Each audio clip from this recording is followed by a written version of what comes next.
اللہ نے یہ کام دیا ہے، یہ محنت ہے، یہ کام ہے، جس محنت کو اللہ تعالی نے اپنے معصوم بندوں سے لیا ہے، یعنی انبیاء کرام علیہم الصلاۃ والسلام. اسی لیے کہتے ہیں بھئی یہ کام نبیوں والا کام ہے، ایمان کی محنت.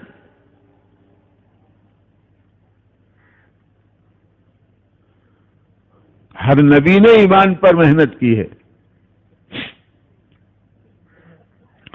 ہر نبی نے ایمان کے سیکھنے کی دعوت دی ہے، ایمان کے سیکھنے کی دعوت دی ہے. حضرت مولانا الیاس صاحب رحمت اللہ علیہ کو اللہ پاک نے جب یہ کام عطا فرمایا تو بھئی یہاں پر ہندوستان کے اندر محنت کر رہے تھے، پھر بیت اللہ تشریف لے گئے، وہاں پر وہاں کے علماء کو جمع فرمایا، وہاں کے علماء کو جمع فرمایا اور ان کے سامنے اس محنت کو، اس کام کو ہاں بھائی رکھا کہ بھائی دیکھو یہ کام ہے اور یہ محنت ہے، اور امت میں اس محنت کو ہاں بھائی میں کرنا چاہتا ہوں، لہذا یہ محنت ہونا چاہیے یا نہیں ہونا چاہیے.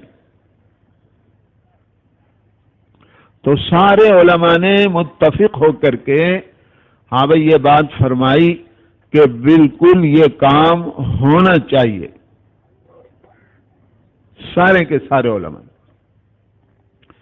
لیکن ایک عالم نے ہاں بھائی فرمایا کہ کام تو بہت بہت ضروری ہے اور بالکل ہونا چاہیے، لیکن آپ اگر امت کو اس کام کے کرنے کی دعوت دیں گے تو امت میں تو استعداد ہے نہیں، امت میں تو اس کام کے، اس محنت کے کرنے کی استعداد ہے نہیں. لہذا جب دعوت دیں گے اور امت اس کام کو نہیں کرے گی تو اللہ کی پکڑ میں آئے گی، اللہ کی پکڑ میں آ جائے گی. تو مولانا الیاس صاحب رحمۃ اللہ علیہ نے فرمایا کہ میں اس کام کے کرنے کی دعوت نہیں دوں گا بلکہ اس کام کو سیکھنے کی دعوت دوں گا کہ بھئی یہ کام سیکھا جائے. نبیوں والا کام ہے،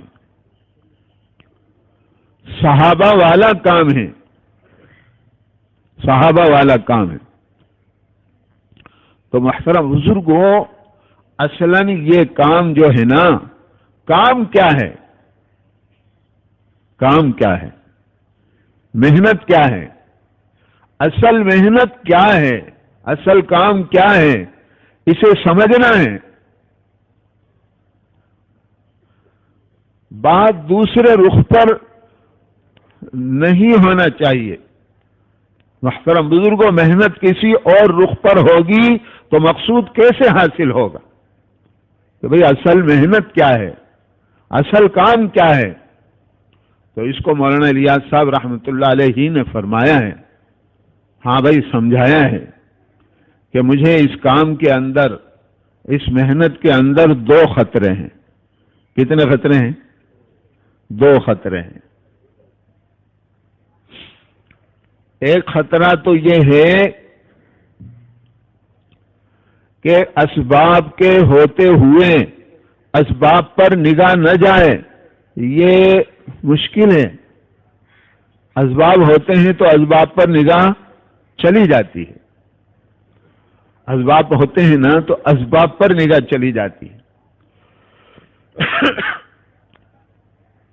حنین میں صحابہ کی چلی گئی. کس کی چلی گئی؟ صحابہ کی اسباب پر نگاہ چلی گئی کہ ہم تو تعداد میں زیادہ ہیں، ہم تو تعداد میں زیادہ ہیں. محترم بزرگوں، صحابہ کی نگاہ اسباب پر اس لیے گئی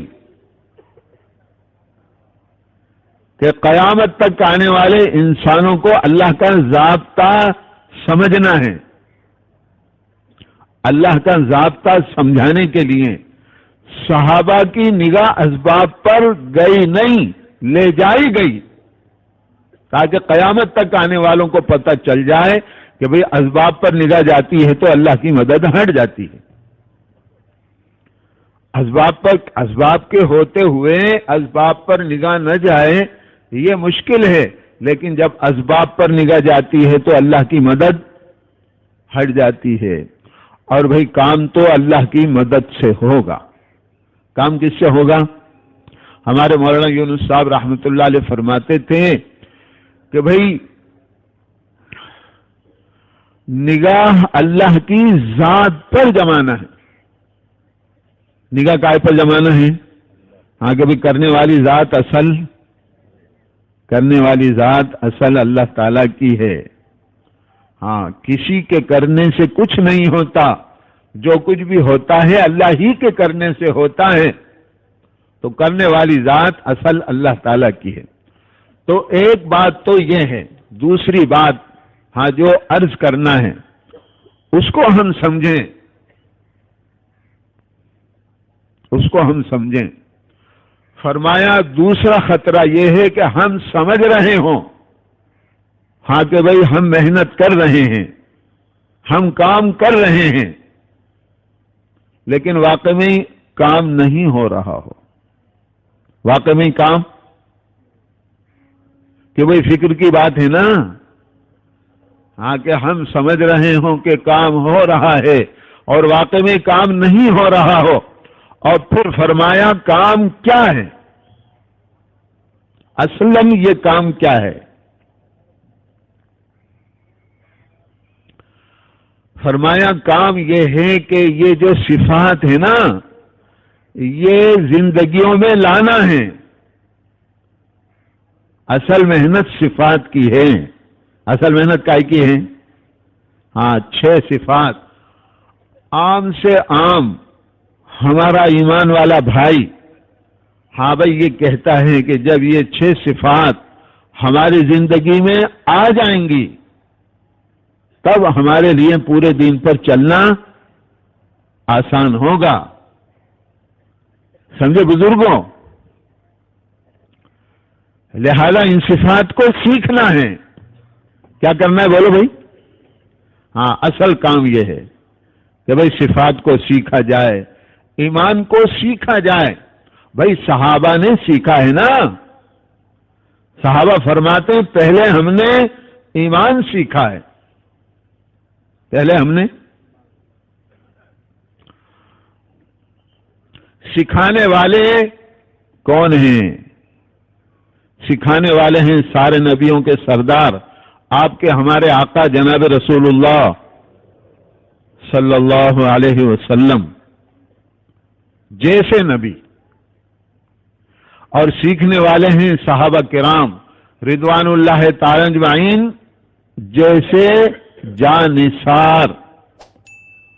صحابہ کیسے تھے؟ جانثار، جان قربان کرنے والے. یا رسول اللہ میری جان آپ پر قربان. اس طرح حضور صلی اللہ علیہ وسلم سے ہاں بھائی صحابہ ہاں عرض کرتے تھے. لہذا صحابہ جیسے جانثار. تب بھی کہتے ہیں ہاں بڑے علماء سے سنا ہے تب بھی جو ہے محترم بزرگوں مکی زندگی میں صرف ایمان کو سیکھا ہے.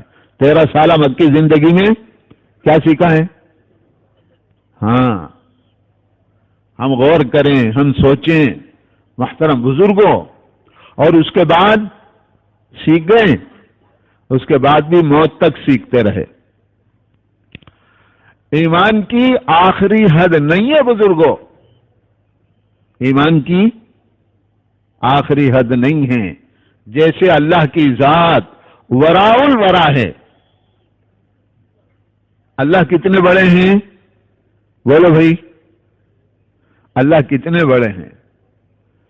ہاں جو کہا کہ اللہ تعالیٰ اتنے بڑے ہیں، اللہ تعالیٰ اتنے بڑے ہیں کہ اللہ کو ہم سوچ بھی نہیں سکتے. اللہ تعالی کو ہم سوچ نہیں سکتے. کہ بھئی اللہ کی ذات میں غور کرنا منع ہے. اللہ کی ذات میں ہاں صفات میں غور کریں. کائے میں غور کریں؟ ہاں صفات میں غور کریں. اللہ اتنے بڑے ہیں. اللہ اتنے بڑے ہیں کہ ہم اللہ کو دیکھ بھی نہیں سکتے. حالانکہ اللہ موجود ہیں, اللہ حاضر ہیں, اللہ حاضر ہیں, اللہ ناظر ہیں. بولو بھائی ہے کہ نہیں؟ ہاں اللہ موجود ہے. تو جیسے اللہ کی ذات وراء الورا ہے ایسے ہی ایمان بھی ہے, ایسے ہی ایمان بھی ہے. موت تک بھی اگر کسی کو نوح علیہ الصلوۃ والسلام جتنی عمر مل جائے اور وہ موت تک بھی ایمان کو سیکھتا رہے تب بھی ایمان کی آخری حد کو نہیں پہنچ سکے گا. اس لیے سیکھتے رہنا ہے. کیا کرنا ہے بھائی بولو؟ اصلاً یہ اس رخ سے محنت ہے. ہر ایمان والے کی ذمہ داری ہے, ہر ایمان والے کی ذمہ داری ہے.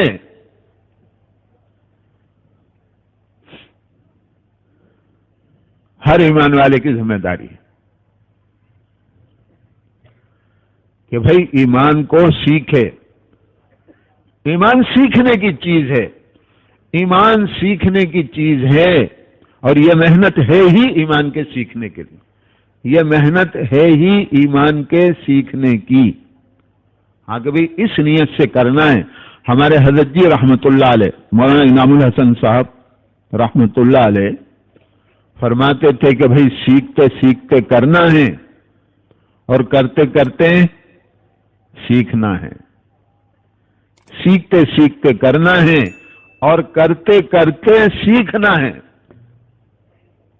اللہ ہمیں سمجھنے کی اور پوری ذمہ داری کے ساتھ اس محنت کو کرنے کی اللہ ہمیں توفیق عطا فرمائے. ذمہ داری ہے, ذات کے اعتبار سے ہر ایک کی ذمہ داری ہے. یہ محنت دوسروں کے لیے نہیں ہے, تبلیغ نہیں ہے. یہ کام, یہ محنت تبلیغ نہیں ہے. خود مولانا الیاس صاحب رحمت اللہ علیہ کا فرمانا ہے, ہم نے اس کام کا نام تبلیغ نہیں رکھا, لوگوں نے رکھا ہے. کس نے رکھا ہے؟ لوگوں نے رکھا ہے, ہم نے نہیں رکھا. ہم اگر کوئی نام رکھتے تو تحریک ایمان رکھتے. ہم اگر کوئی نام رکھتے تو یہ بھی نہیں رکھا. ہر ایک کی ذمہ داری ہے بھائی اپنے ایمان, یہ کام اپنے ایمان کے سیکھنے کا ہے. یہ کام اپنے ایمان کے کامل